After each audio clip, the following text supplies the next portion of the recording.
స్నేహితులారా, ఈ సమయాన్ని బట్టి దేవునికి వందనాలు తెలియజేస్తా ఉన్నాను. ప్రేమపూర్వకంగా మిమ్మల్ని అందరినీ వాక్య ధ్యానంలోనికి ఆహ్వానిస్తూ ఉన్నాను. ఎవరిని ప్రేమించాలి అనే ఆలోచనను మీతో కూడా పంచుకోవడానికి ఇష్టపడుతూ ఉన్నాను కనుక దేవుని యొక్క వాక్యమును మీరు ముగింపు వరకు ఆలకించాలని మీ కుటుంబ సభ్యులతోనూ తోటి విశ్వాసులతోనూ ఈ వీడియో షేర్ చేసుకోవాలని మీ ప్రార్థన మనవులు ఎట్టివైనను కామెంట్స్ రూపంలో కానీ ఫోన్ కాల్ ద్వారా కానీ తెలియజేయండి. నమ్మకంగా మీ కొరకు ప్రార్థిస్తాము. ఈ వీడియో మీ ఆధ్యాత్మిక జీవితములకు ఉపయోగకరంగా ఉంది అని మీకు అనిపిస్తే దయచేసి ఈ ఛానల్ను సబ్స్క్రైబ్ చేసుకునవలసినదిగా మనవి చేస్తూ ఉన్నాను. లేఖనము లూకాసు వార్త 6వ అధ్యాయము 32వ వచనము. మిమ్మును ప్రేమించు వారినే మీరు ప్రేమించిన ఎడల మీకేమి మెప్పు కలుగును. స్నేహితులారా, ఎవరిని ప్రేమించాలి అనే ప్రశ్న తలెత్తినప్పుడు మనలో చాలామంది సాధారణంగా మనల్ని ప్రేమించేటటువంటి వారినే ప్రేమించాలండి. మనకు సహాయము చేసేటటువంటి వారికే సహాయము చేయాలండి. మనతో ఎవరు ఏ రీతిగా ప్రవర్తిస్తే మనము అదే రీతిగా ప్రవర్తించాలి. అదే ధర్మము, అదే న్యాయము అనే ఆలోచనల మధ్య మనము జీవించేటటువంటి వారంగా ఉంటాం. మనల్ని కోపంతో చూసేటటువంటి వారిని మనం కోపంతో చూడాలని, మనల్ని బాధ పెట్టేటటువంటి వారిని మనం బాధ పెట్టాలి అనేది లోక సంబంధమైనటువంటి మనసు. మనల్ని ప్రేమించేటటువంటి వారిని మాత్రమే ప్రేమించాలి అనేది లోక సంబంధమైనటువంటి మనసు.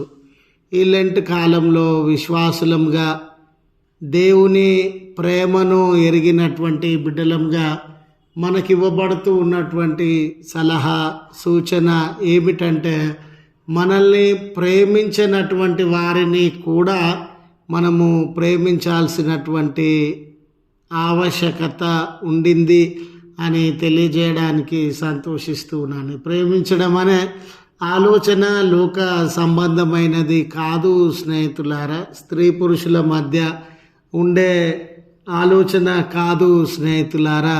ఇది ప్రజలందరి ఎడల, ఇరుగు పొరుగు వారి ఎడల ప్రదర్శించవలసినటువంటి శ్రద్ధను, సహాయం చేసేటటువంటి గుణాన్ని తెలియజేస్తూ ఉన్నటువంటి మాట. ఇలాంటి కాలంలో మనము అనేక పర్యాయములు దేవుని ప్రేమను, క్రీస్తు ప్రభుల వారు మన ఎడల చూపినటువంటి ప్రేమను, శ్రద్ధను మనము జ్ఞాపకము చేసుకునేటటువంటి వారంగా ఉంటాం. క్రీస్తు ప్రభుల వారు అందరినీ ప్రేమించినటువంటి వాడుగా, అందరి కొరకు తన జీవితాన్ని సమర్పించుకున్నటువంటి వాడుగా, అందరి ఎడల ప్రేమను ప్రదర్శించినటువంటి వాడుగా, అందరూ రక్షణ పొందాలని, అందరికీ మేలు ప్రయోజనము కలగాలని తన జీవితాన్ని త్యాగము చేసినటువంటి వాడుగా మనము అర్థము చేసుకుంటాం. క్రీస్తు ప్రభుల వారి ప్రేమను గమనించినప్పుడు మనలను అందరినీ ప్రేమించడానికి, మనం మంచివారమనే ఆ ప్రేమను పొందడానికి యోగ్యత కలిగినటువంటి వారమనో, మనము ఆయనను అమితంగా ప్రేమించేటటువంటి వారమనో, మనల్ని ప్రేమించే వారినే మనం ప్రేమించాలని అనుకుంటాం కదండి. మరి క్రీస్తు ప్రభువును మనం తగిన రీతిగా ప్రేమించినామని ఆయన మనలను ప్రేమించినాడా అంటే, మనము ప్రేమలేని వారంగా ఉండినను, పాప బంధకాల మధ్య జీవించేటటువంటి వారంగా ఉండినను, ప్రేమింపబడడానికి తగిన యోగ్యత మనలో లేకపోయినను, మనం ఏ స్థితిలో ఉండినను, ఈరోజు కఠినాత్ముడుగా ఉండినావా, బంధకాలలో ఉండినావా, అనారోగ్యంలో ఉండినావా, లోక సంబంధమైనటువంటి జీవితాన్ని జీవిస్తూ ఉన్నావా, దేవునికి వ్యతిరేక జీవితాన్ని జీవించేటటువంటి వాడవుగా ఉన్నావా? మనం ఎలాంటి జీవితంలో ఉన్నా ప్రభువు మన జీవితాన్ని లెక్కించక, మన యోగ్యతను లెక్కించక, మనలో ఉన్న ఏ మెరిట్స్ ఉన్నవి, ఏ తలాంతులు ఉన్నవి అనేవి ఆయన లెక్కించక, మనం ఏ స్థితిలో ఉన్నా కూడా మనలను ప్రేమించినటువంటి వాడుగా ఉన్నాడు. లెంట్ కాలం అంతటిలో దీన్ని మనము జ్ఞాపకం చేసుకొని ప్రభుల వారికి కృతజ్ఞతలు చెల్లించేటటువంటి వారమై ఉన్నాం. అట్టి మనలను ఏ కండిషన్లో ఉన్నా ప్రేమించేటటువంటి, ప్రేమిస్తూ ఉన్నటువంటి, ప్రేమించినటువంటి ప్రభువు మనకిచ్చినటువంటి ఆజ్ఞ ఏమిటంటే, నేను మిమ్మల్ని ఏ రీతిగా ప్రేమించినానో మీరు ఒకరిని ఒకరు ప్రేమించుకోవాలి అని ఆయన మనకు సలహాను, ఆజ్ఞను అందించినటువంటి వాడుగా ఉండినాడు.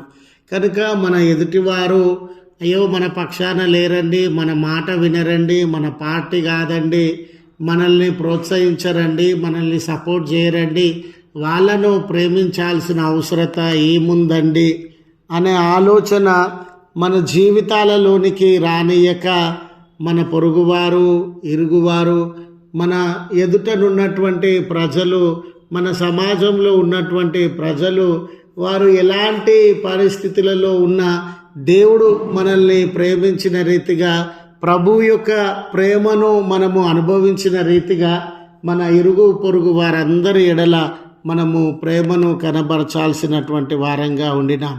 అందుకే ప్రభుల వారు ఈ మాటను జ్ఞాపకం చేస్తూ ఉన్నాడు.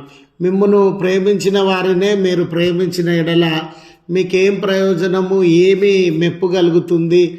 దేవుణ్ణి ఎరగనటువంటి వారు లేక లోక సంబంధమైనటువంటి మనుషులు కూడా తమను ప్రేమించేటటువంటి వారిని ప్రేమిస్తారు కదా.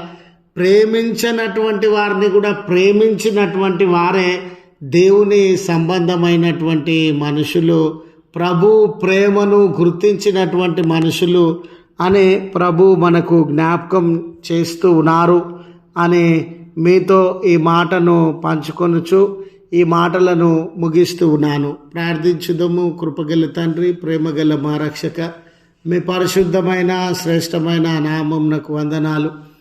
ఈ దినాన్ని బట్టి సంతోషించుచు మీకు కృతజ్ఞతలు చెల్లిస్తూ ఉన్నాం. ఈ దినమంతా మీ చల్లనైన రెక్కల క్రింద మమ్మను కాపాడండి. ఏ విధి విధానాలను, బాధ్యతలను చేయ తగినటువంటి పనులను మాకు అప్పగించినారో వాటన్నిటినీ శక్తి వంచన లేకుండా ఈ సమాజ శ్రేయస్సు కొరకు, మీ మహిమ కొరకు జీవించడానికి మమ్మను పురికొల్పవలసినదిగా మనవి చేస్తూ ఉన్నాం. మాతో ఉండండి, మమ్మను బలపరచండి, మీ హస్తములను మా వైపు చాచండి, మాలోనున్న బలహీనతలను, శ్రమలను, బంధకములను అన్నిటినీ దూరపరచండి. ప్రత్యేక ప్రార్థన అవసరతలు కలిగిన బిడ్డల కొరకు ప్రార్థిస్తున్నాం. వారి మొరలను ఆలకించి వారి కష్టముల నుండి విడుదల దయచేయమని క్రీస్తు పేరట వేడుకొనుచు ఉన్నాము తండ్రి. ఆమెన్. తండ్రి, కుమార, పరిశుద్ధాత్మ త్రియేక దేవుని దీవెన మనకు తోడై ఉండి మనలను కాపాడునుగాక.